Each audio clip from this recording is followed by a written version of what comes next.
অজু করার সময় কথা বলা যাবে কিনা? অজু কথা করার সময় আমরা অনেকে অনেক কথা বলি। দেখবেন মসজিদের অজুখানাতে অনেকে অজুখানা বসে বসে দুনিয়ার গল্প স্বল্প লাগায় দেয়। ভাইরা আমার, মৌলিকভাবে অজু করার সময় কথা বললে অজু হয়ে যাবে, বড় কোনো গুনাহ হবে না, কারণ কোনো হাদিসে অজু করার সময় কথা বলতে সরাসরি নিষেধাজ্ঞা নাই।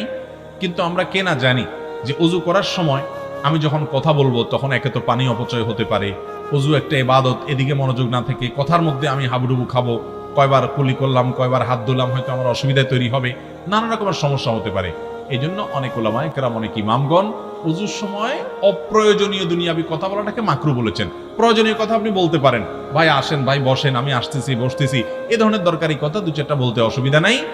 আর অপ্রয়োজনীয় দুনিয়াবি আলাপ সালাপ লাগাই দেওয়া, এটা মাকরু বা অনুচিত।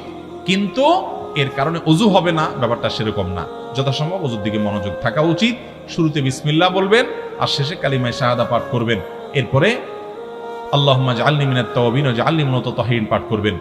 কালিমা শাহাদা পাঠ করে যদি ওইটা পাঠ করেন আর শুরুতে বিসমিল্লাহ পাঠ করেন, সুন্দর মতো উত্তম ওযু করেন, এবং এর মাধ্যমে জান্নাতের 8টা দরজার যে কোনোটাতে আপনি প্রবেশ করতে পারবেন ইনশাআল্লাহ। এই জন্য ভাইরা, আমি বলি জান্নাতের কমন একটি রিমোট হলো ওযুর শুরুতে বিসমিল্লাহ বলে সুন্দর রূপে ওযু করে, এরপর ওযুর শেষে আশহাদু আল্লা ইলাহা ইল্লাল্লাহ ওয়া আশহাদু আন্না মুহাম্মাদান আবদুহু ওয়া রাসূলুহু আল্লাহুম্মা জাআলনি মিনাত তাওয়াবিন ওয়া জাআলনি মিনাত মুতাতাহহিরিন পাঠ করা, এর মাধ্যমে জান্নাতের 8টা দরজার সবগুলো খুলে যায় এবং যে কোনো সে যেতে পারে। তাহলে অজুতে অজু করার সময় যথাসম্ভব অপ্রয়োজনীয় কথা আমরা বলবো না, না বলা ভালো, কিন্তু কেউ বলে অজু হয়ে যাবে।